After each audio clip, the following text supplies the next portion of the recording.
Hey guys, happy Monday. Welcome to Relatable. This episode is brought to you by our friends at Good Ranchers. Go to goodranchers.com/Allie.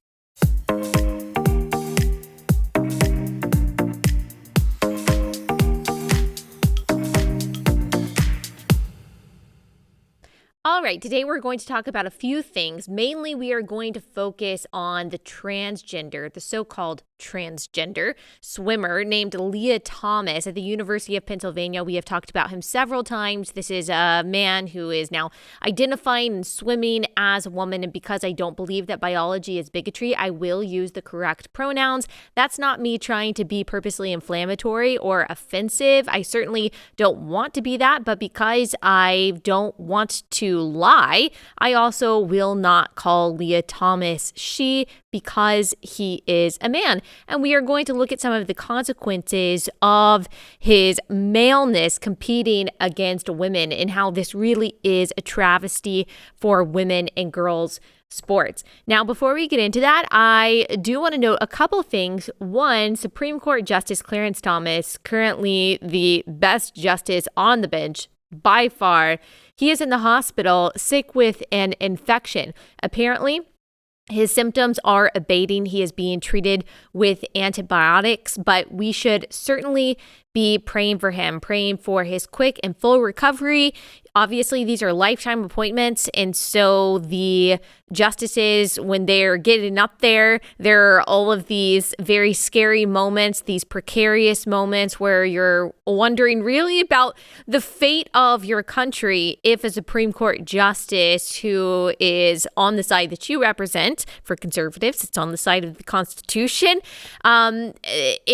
It's a little scary. It's a little frightening. But more than that, you care about them as a person. We greatly admire Clarence Thomas on this show. He has a family who I know cares about him a lot, so we should be praying for him. Also, I don't recommend going on Twitter and clicking on the Clarence Thomas hashtag, because you will unfortunately see a lot of leftists saying that either they hope that he dies, or I saw someone so admirable say that she was taking the high road by saying that she doesn't wish him to die, but she does wish that he is so sick that he is forced into an early retirement. And I tweeted her before she then blocked me. It should really worry you when your high road is that low. I saw someone else say that her high road goes through a valley, and I think that is unfortunately true.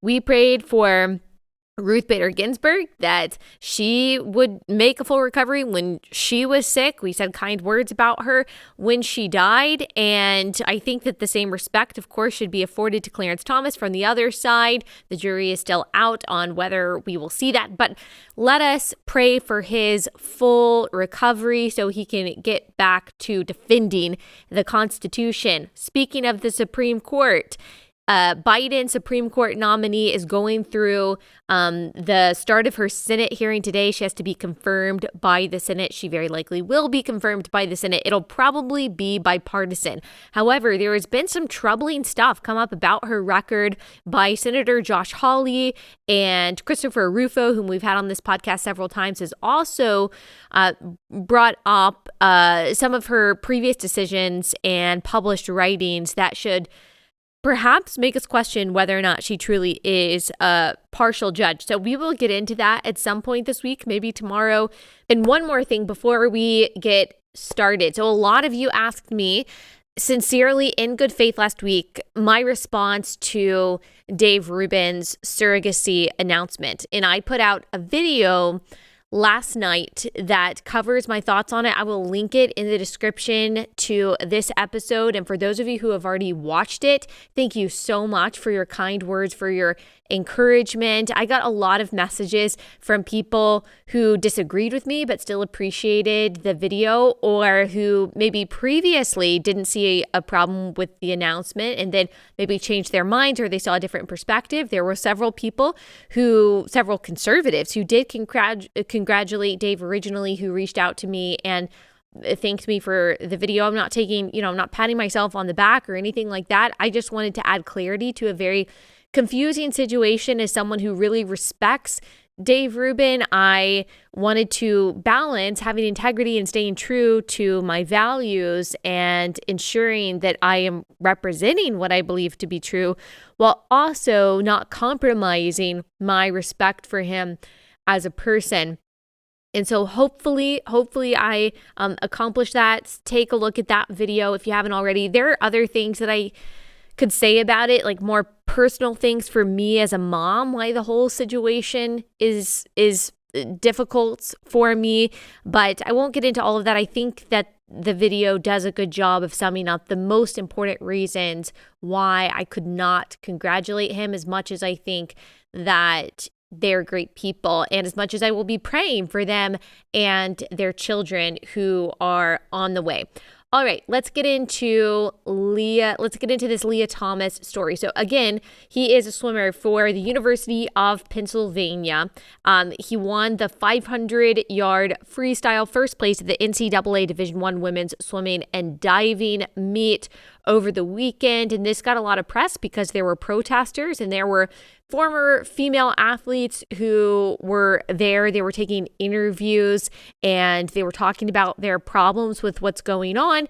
And then there were also NCAA athletes who have finally spoken up about this. And, this whole story, watching him win, compete against women who didn't really stand a chance against him in this particular event, it really just reminds us the reality of reality, the nature of reality. I like to say that it's like a beach ball. You can keep on trying to push it under the water. It's going to keep popping back up. That is the reality of human biology. And it's really crazy to see how the ACLU and other left-wing activist partisan organizations are trying to deny this. You're never going to be able to deny this. I'll pull up a picture if you're watching on YouTube. I couldn't figure out at first if this picture was real. So you've got Lia Thomas. I mean, he's got to be over 6 feet tall. I'm not trying to be rude. This is not making fun of someone's appearance, because to say that a man looks like a man is not a derogatory statement. That's not mean. I am saying that a man looks like a man. I am not saying that he is ugly. I'm not saying anything like that. But there is nothing about him that looks female whatsoever. There's no part of this person's stature, no part of this person's countenance, no part of this person's makeup that looks female or feminine in any way. I mean, you're looking at someone who looks like he's over 6 feet tall. He obviously has broad shoulders. He has male muscles. He has a large wingspan, large feet, longer legs. And as a male, we know that he has greater muscle mass. He has a bigger heart that can pump blood more quickly. He has a greater lung capacity that's anaerobic and aerobic capacity. All of these things make it very difficult for your average woman or even an elite woman to beat him in an event, especially when it comes to swimming. And so this picture, you can see a lot of what I just described. So he is standing on the, champion podium. And then the women, the actual women who got second, third, and I guess fourth place, so that's Emma Wyant, Erica Sullivan, and Brooke Ford, they are all standing together, like lumped together on their own podium, holding their trophies and smiling for the camera. I'm not sure if they meant that as some kind of protest, but wow, this is such an iconic picture.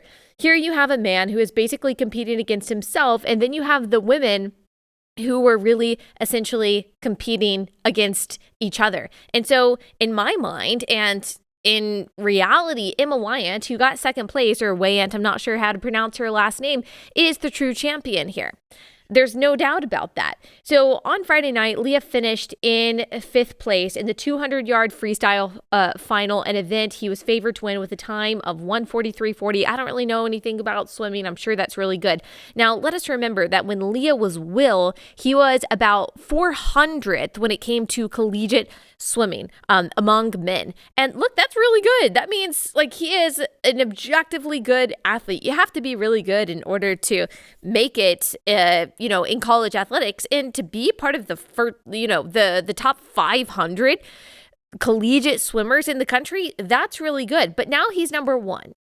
And all of the people saying so ridiculously that he's just a good athlete. And this is what good athletes do. They win, and we should applaud him. You're going to have to square that circle for me. You're telling me that him going on estrogen, which I guess he has for the past year and a half, him going on estrogen is like what made him a champion. Like he's just worked really hard over the past couple of years. That put him at 400 to number one.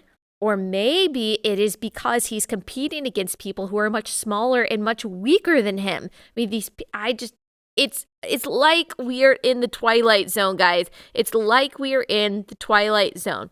So some people are using this as a way to prove that crazy point that he has no advantage, that he finished last place in the 100 freestyle final at the NCAA championships with a time of 48:18. And so you'll have people say, well, see, it is possible for him to lose. It's possible for a woman to beat him. Well, first of all, I'm not totally sure that's legit. There was a woman who was interviewed who was a college track star. I saw this on Twitter, and I don't know if I have the clip, so I can't pull it up right now.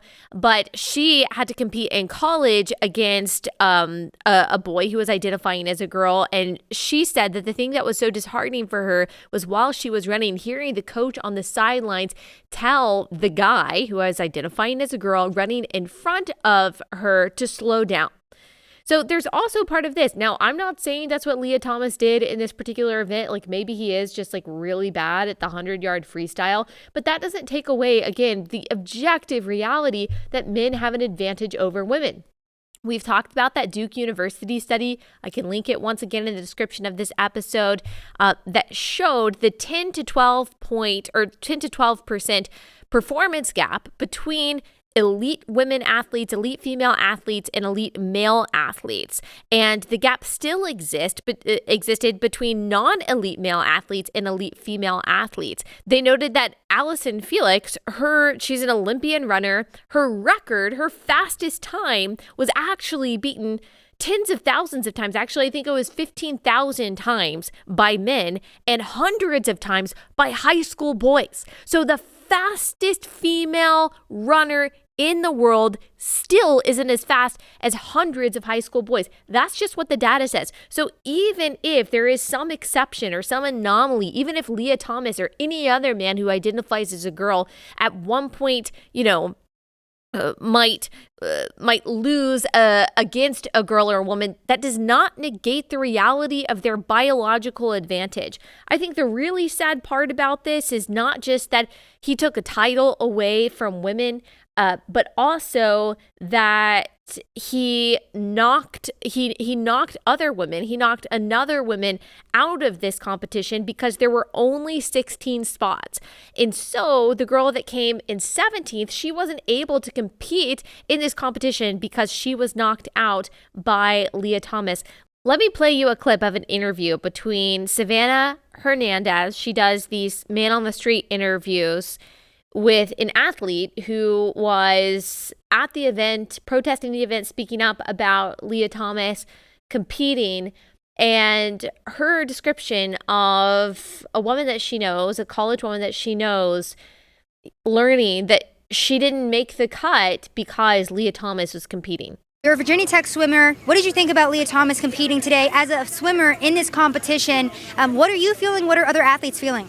It's a common conception that we are all very disappointed and frustrated with someone who has capabilities more than us women have to be able to compete at this level and take opportunities away from other women. Like I have a teammate who did not make finals today because she was just bumped out of finals, and it's heartbreaking to see someone who went through puberty as a male and has the body of a male be able to absolutely blow away the competition, and you go into it with a mindset that you don't have a chance, if that makes sense. Like it's hard to compete against someone with the aerobic capacity, the muscle development, the body of a man. It's hard. It's hard to think about it like that. And staying positive, I bet for other swimmers who are in that heat is probably overwhelming. I'm not sure. I can't speak for them, but it's disappointing to see and frustrating, definitely. And you said that one of your teammates was crying today because she didn't make the finals.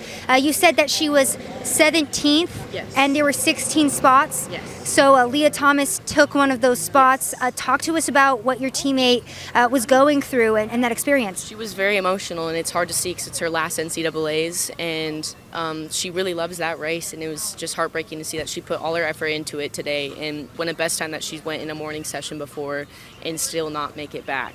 It's hard to see someone who works every day, every night, still not be able to compete against someone like that. So you've got these young women who have worked their whole lives for this, who have worked so hard. I mean, countless hours. I'm not an athlete, and so I only know from the outside the dedication and the time that is committed to these kinds of athletics, but I just can't imagine the disappointment and the discouragement and just how demoralized and helpless you feel, because it's not only that, okay, you are unfairly kicked out of an event, it's that you can't even speak up about it without being demonized, without being villainized. We had Ainsley Arzon on our podcast a few weeks ago. Todd Arzon is her dad, and he is on Steve Dace's podcast, and she is going to run at the University of Arkansas next year. She's awesome, and she wrote an op-ed for the Des Moines Register just basically saying, look, I've worked my whole life to do this, and it's not fair to make me or any female athlete compete against men. And the ugliness that they have received from her peers, from random people on the internet, I mean, really just some of the most disgusting and disparaging threats and tweets and messages for her simply saying, hey, look, I want fair competition.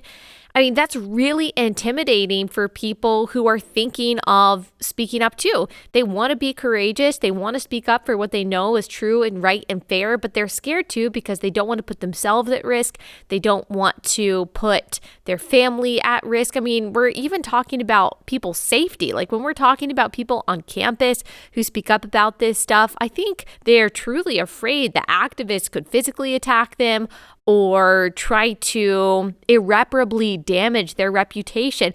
That's a lot of pressure for a young person to take on. So for everyone who says, well, why don't women just boycott these events? Like, why don't more women just speak up about this? Why don't these college athletes do something? Look, I agree to an extent. I would love to see every female athlete just refuse to compete. Really, I think that's the only way that this is going to change, because you don't have sports, like you don't have any competition if all of the women say, look, until I am no longer forced to compete against a man or a boy, I'm not competing at all. I agree that that could be effective, but I think we have to have some compassion for these women. Again, they're going through a lot. This is a lot of pressure. They're dealing with threats to their safety. And so I also don't want to put too much of an obligation on them. However, if you're listening to this and you are an athlete and you're good at organizing and you think you can rally the troops and you can perform some kind of walkout protest, then I say absolutely go for it. We like to say on this podcast that courage begets courage. Be the person who stands up and says something and says, this is wrong. I don't want to deal with this anymore. And then you, the next person, stand up and say, you know what? I see the arrows going your way. I'm going to share those arrows with you. And then it just goes on and on like a domino effect. That's what I would love to see happen here. But if that doesn't happen, if that can't happen, I think we have to be very slow to lay the responsibility at these girls' feet. I really wonder in some cases, like what the parents are doing, what the dads are doing. So often you do see moms speak up and say, this is not fair for my daughter. I think a lot of moms are scared to do that again. No one wants to be called the bigot. Our fear of name calling makes us so cowardly. But where are the dads? I know a lot of dads do. A lot of dads do speak up. And so I'm not saying that they never do, but man, and I know some people are going to say, oh, you're advocating for some kind of controlling patriarchy. But it seems to me like if all of the dads stood up and said, no, I'm sorry, my daughter's not competing. Like we're not going to do this. And the dads led the way in this kind of protest. That could also make a difference on every front line of the culture war. We need strong men and specifically strong dads, whether you're talking about this or you're talking about abortion. I just think it would make a huge difference if more men and more dads of these female athletes were speaking up. But there are some female athletes that, in the face of very real danger, who are finally saying, you know what?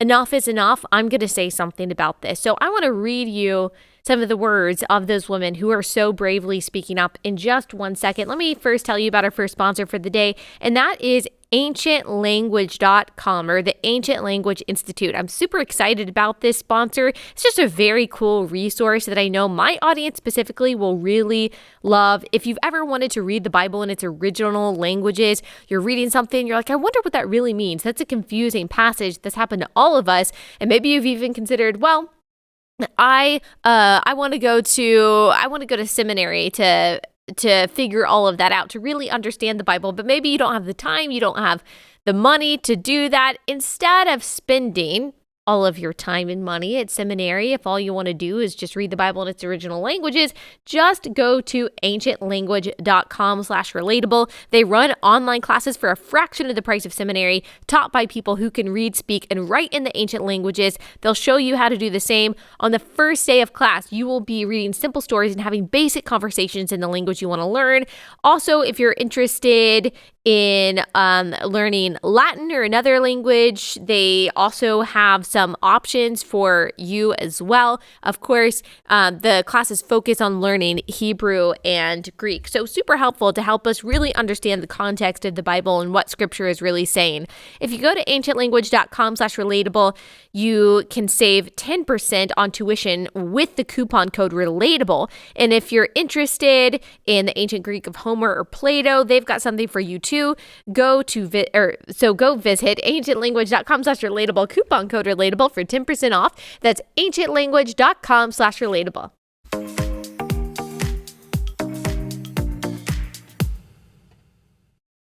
Mary Margaret Olohan works for the Daily Wire now, and I just love her. She's a great follow. She's a great journalist. She's just really strong on the things that matter. So I encourage you to go follow her. She has been posting these letters, these open letters, these public letters that have been published by some NCAA athletes. And so she published a letter by the athlete that was pushed out of the competition, who came in 17th because Lia Thomas took her spot. So let me read you some of what she said. She posted this on Instagram. She said, "My name is Réka György from Hungary. I'm a 2016 Rio Olympian, represented Virginia Tech for the past 5 years, a 2-time ACC champion, 2-time All-American, and 3-time honorable mention All-American," wrote Virginia Tech swimmer Réka György. "With all due respect, I would like to address something that is a problem in our sport right now and hurting athletes, especially swimmers. Everyone has heard and known about transgender swimmer Lia Thomas, and I'll just say György is using she, her pronouns. I'm sure, I think a lot of these people, they're scared that using male pronouns is going to take away from the crux of their message, and so they just kind of go ahead and give that point and cede that ground so that people can focus on the unfairness, which is the argument that they're making, which I understand. So when I am quoting her, I am using she, her pronouns for Lia Thomas, even though that's not something I do. So György says, in her case, including all the issues and concerns that her situation brought into our sport, she is doing what she is passionate about and deserves that right. But on the other hand, I would like to critique the NCAA rules that allow her to compete against us who are biologically women. I'm writing this letter right now in the hopes that the NCAA will open their eyes and change these rules in the future. It doesn't promote our sport in a good way, and I think it is disrespectful against the biologically female swimmers who are competing in the NCAA. I'm a 5th-year senior. I've been top 16 and top 8 before, and I know how much of a privilege it is to make the finals in a meet this big. This is my last college meet ever, and I feel frustrated. It feels like the final spot was taken away from me because of the NCAA's decision to let someone who is not biologically female compete. I know you could say I had the opportunity to swim faster and make the top 16, but this situation makes it a bit different, and I can't help but be angry or sad. It hurts me and other women in the pool. One spot was taken away from the girl who got 9th in the 500 free and didn't make it back to the A final, preventing her from being an All-American. Every event that transgender athletes competed in was one spot taken away from biological females throughout the meet. György noted that the NCAA knew what was coming this past week. They knew opinions and minds will be divided and chose to do nothing. This week has been more about reporters, media, and division in our sport than things like two women going under 21 seconds in the 50 freestyle, 3 women going under 50 seconds in the 100 butterfly, and the first woman in history to go under 48 seconds in the 100 backstroke. I ask if the NCAA takes the time to think about the other biological women in swimming. Try to think about how they would feel if they would be in our shoes. Make the right changes for our sport and for a better future in swimming. Yes and amen. I am so glad that she is saying something. It's going to require a lot more people standing up, sharing those arrows, and being courageous in saying something. Look, I don't know if that will make a difference. Unfortunately, these institutions are completely dominated by a postmodern, stupid ideology that rejects the idea of truth. Now, not all of the people in those institutions making these decisions that are made at the expense of women and girls are actually ideologically left-wing. They're just scared. They're scared. Maybe money is on the line, and so they're grifters. Most people just don't have moral fortitude in general. Most people really do just go along to get along. They really do just let themselves be tossed on the winds of change and don't take even a second to think, is this a good change? Is this right? Who is on the other side of this change? They just believe propaganda. They believe what the mainstream media says. They don't question popular narratives. And I think a lot of people honestly don't even let themselves question popular narratives, because if you let yourself question a popular narrative, I think we discussed this last week, then you might feel pressure, obligation to speak up against a popular narrative. And guess what? You're going to be called a bigot. You're going to be called a racist. You're going to be called a homophobe. You're going to be called a transphobe. And that's why I've said in the past, and of course, left-wingers think this is so ridiculous when I say this, but that's because it, takes an arrow out of their quiver. You just have to not care. You just have to not care about being called a phobe if what you're saying is true. If what you're saying is true, and if what you're saying is necessary, and you are speaking up on behalf of people who are being damaged and victimized by these cultural, political, and social changes, then it doesn't really matter what you're called. Of course, people who deny reality are going to hate what you say. Remember what we said in that Beckett Cook interview, that Jesus, and Stephen is also described this way in the Bible, full of grace and truth. And a lot of times we think that if we police our tone enough, if we use enough caveats, if we're nice enough, if we're sweet enough about what we say, then the world will still love us when we're speaking truth, when we are either saying that the biology of male and female is real, or when we're speaking up about the horror of abortion, or when we're saying the most controversial truth that Jesus is the way, the truth, and the life, and that no one will come to the Father except through him. Then maybe people will like us, and they won't hate us so much. They won't persecute us like they persecute other people. And then we look at, other messengers of those controversial topics who are getting lambasted, and we say, oh, it's because they didn't say it the right way. It's because their tone wasn't exactly right. It's because they weren't sweet enough, or they weren't polite enough. Guys, Jesus and Stephen both, full of grace and truth, scripture tells us, what was their fate? Jesus and Stephen were both executed. Jesus was crucified on a cross, and Stephen was stoned to death. And so being full of grace and truth does not guarantee that you are going to get a good response. And people's response to you, them calling you names or not, is not indicative of whether or not what you're saying is right. If what you're saying is true, and if what you're saying is necessary, which I think in this case it absolutely is, then it really doesn't matter the pushback or the reaction that you get. It doesn't matter if you're ratioed on Twitter. It doesn't matter if people send you mean messages. It doesn't matter if people try to exile you from polite society. It doesn't matter. What you're saying is worth it, because the truth is Always worth it. And so I really commend Réka. I really commend the other swimmers. I really commend the protesters that were at this event. One thing that I was really impressed by, that when Savannah and I think Mary Margaret as well was out there, they were interviewing these women who were protesting Lia Thomas competing, and they refused to call him she. And that seems like a really little thing, but guys, conservative news outlets all the time are now using female pronouns for males who identify as women. And I think a really good question for us to ask is why is that the journalistic standard when I thought that all journalists with integrities were told not to lie? Like, why is that the one lie that we are allowed to tell? Because a man calls himself a woman, we're supposed to use the term she, her. So now we're just allowed to lie because it's politically incorrect to tell the truth? Is that what journalism is? And so it actually does take courage. And I think it matters. I think it matters to use the correct pronouns for someone, because if you use the incorrect pronouns, like, for example, the leader of CPAC, Matt Schlapp, did the other day when he was talking about this subject, then you have just ceded the entire conversation. You are saying that it is actually possible for so-called gender identity to trump biology. And if you call a man she, then why can't that man go into a girl's bathroom? Why can't that man then compete against women?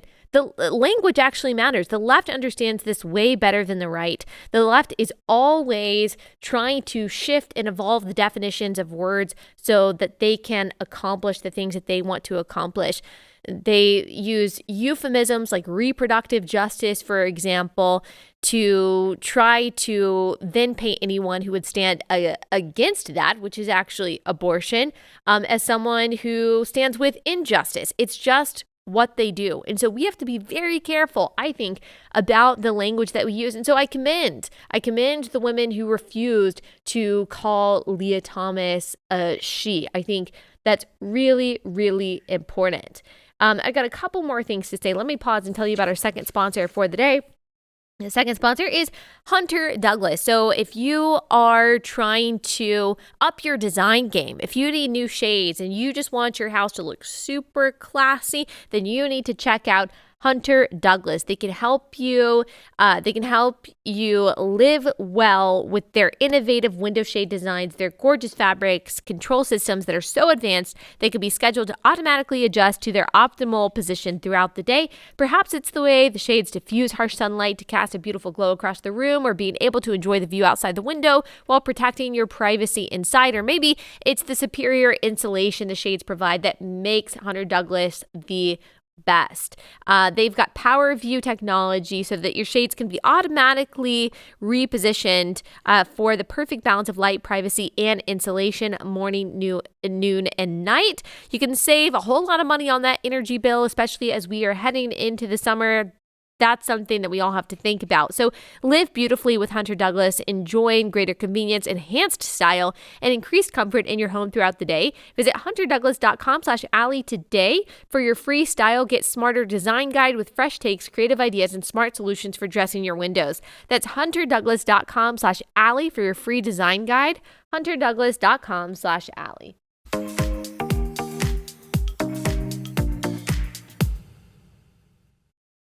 All right, so I just wanted to know a couple more things. I thought that Caitlyn Jenner had an interesting tweet. Obviously, we know Caitlyn Jenner was Bruce Jenner, presents as a woman.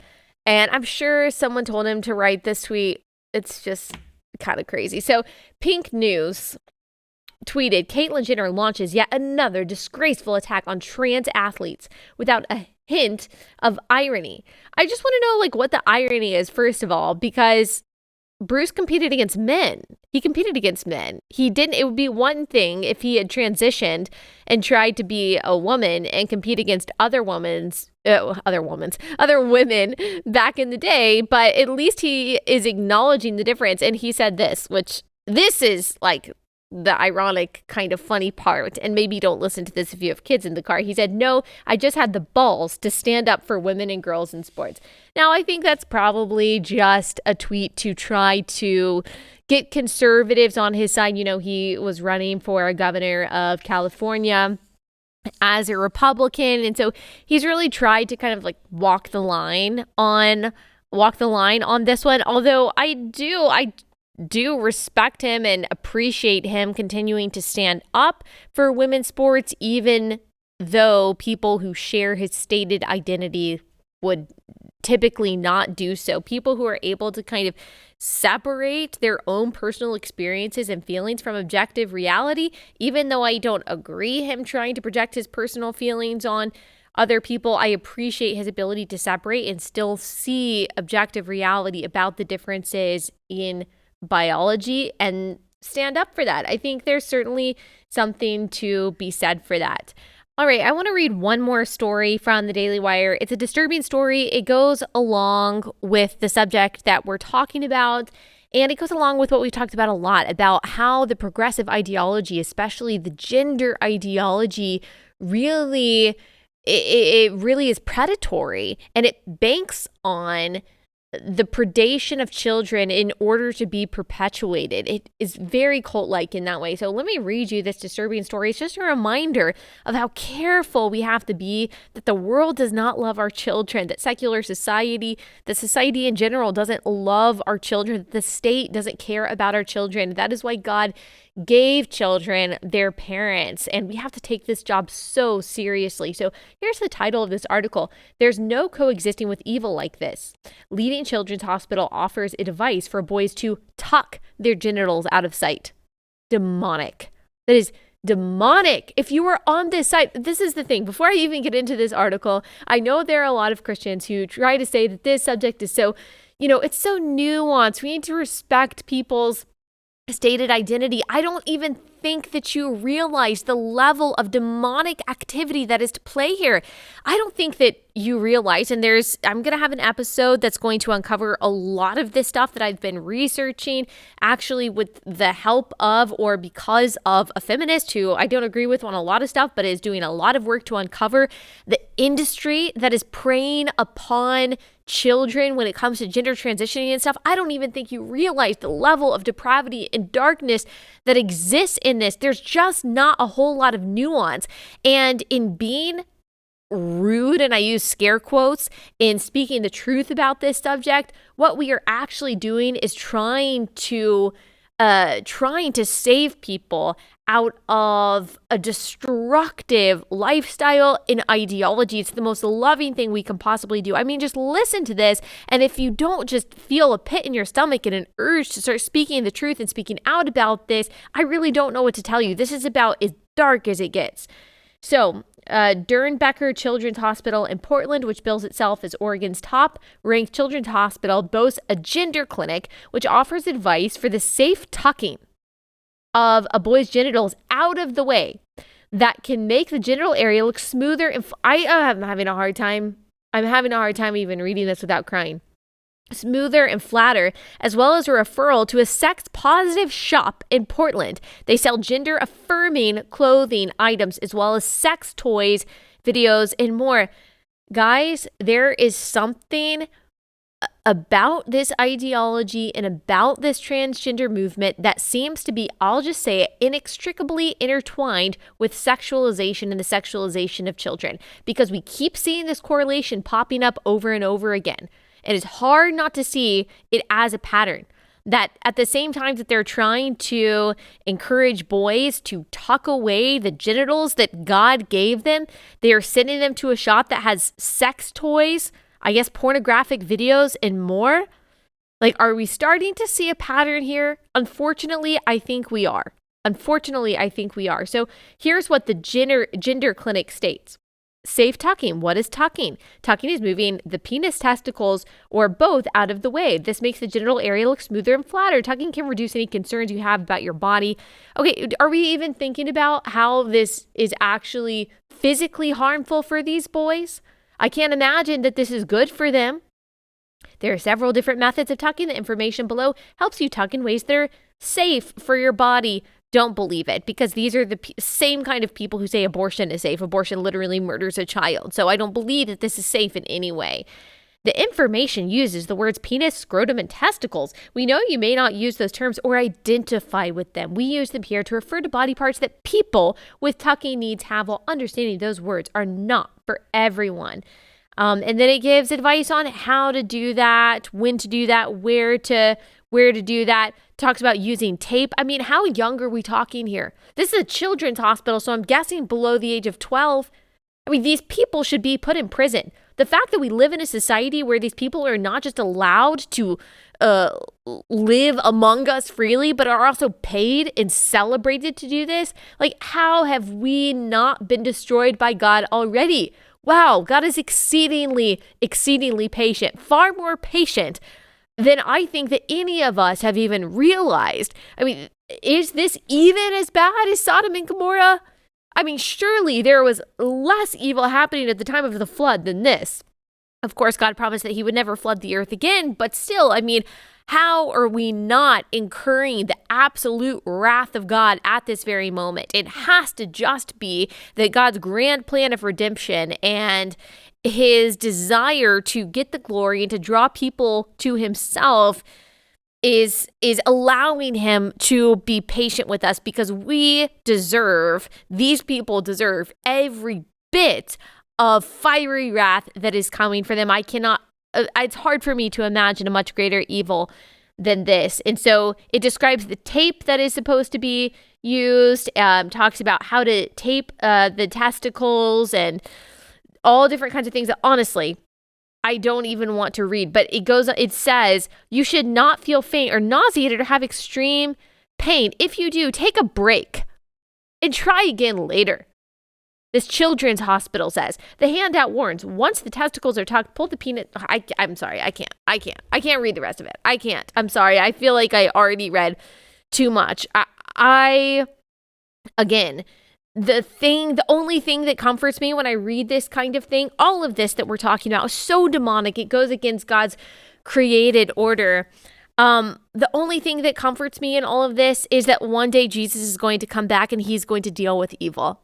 And he's going to deal with wickedness once and for all. And that this kind of sin, this kind of iniquity and travesty will not reign anymore. And that he will one day destroy it all. And he will destroy all evildoers. And he will reign in perfect justice, in perfect peace forevermore. I mean, those who think that God is not wrathful and that he's not going to take care of evil, like, where is your hope? How do you deal with the evil that goes on in the world? Like, how do you deal with abuse like this? If not by comforting yourself with the knowledge that in God's sovereignty and goodness and in his commitment to justice, he is going to take care of evil once and for all. But until that happens, like, we have a responsibility. You need to stop messing around with thinking that we can nuance our way out of these tough conversations about gender. We do not even understand the darkness and the depravity and the child predation that is going on in this industry and in this movement. I'm not saying that every person who is a part of this movement, every person who identifies as transgender, or even most people who identify as transgender, are part of what we're talking about or condone what we're talking about. But the industry itself, the movement itself, it is so dark. It is so absolutely nefarious. And so we need to, as lovingly and as boldly as we possibly can, continue to speak up against this, to push back against this, at every single turn. These children are worth it. The people whose lives are being destroyed, whose bodies are being destroyed at such a young age, they're absolutely worth it. If the church is not for this, if this is not one of the purposes of the church, then man, I don't know what is. There are a lot of different things that the church is for, absolutely, but it has to also be to be a refuge of clarity and of courage and of truth in times of absolute chaos and immorality. So let us be that. All right, let me tell you about our last sponsor for the day. Then I just got one more thing to say. Last sponsor for the day is Birch Gold. Sometimes the transitions, there's just no smooth way to do this. But let me tell you, about birch gold. So you know that inflation is out of control. We are paying 47% more for gas than we were last year, 41% more for the same used vehicle if you buy it this year instead of last. And it looks like paying almost 10% more to feed your family. It looks like every dollar in your savings is worth less than it was a year ago. So you've got to invest, or you've got to hedge against the US dollar by investing in something with real value, and that is gold and silver from Birch Gold. Precious metals have historically been a safe haven in times of inflation. Birch Gold is the leader in converting IRAs and 401ks into a tax-sheltered IRA backed by gold and silver. Text Allie to 989-898 to get a free info kit on gold. There's no obligation to get this info. If you just want to learn more for free, text Allie to 989-898. That's Allie to 989-898 to get your free info kit now. Again, Allie to 989-898.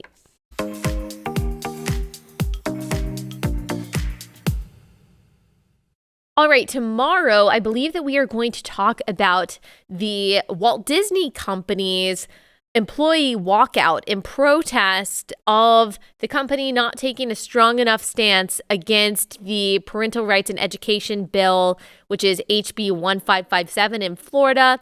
Critics dub it the Don't Say Gay bill. We have debunked all of the propaganda on that bill several times. We can link a past episode on that. I've also got a video on my Instagram talking about that, and we're going to talk about what that all means. I've got a column coming out for World Magazine on it tomorrow, so I think we are going to cover that tomorrow. And send me some ideas of things that you would like me to address this week, and we'll try to get to them. And if you love this podcast, leave us a 5-star review wherever you listen and subscribe on YouTube, and we will see you back here tomorrow.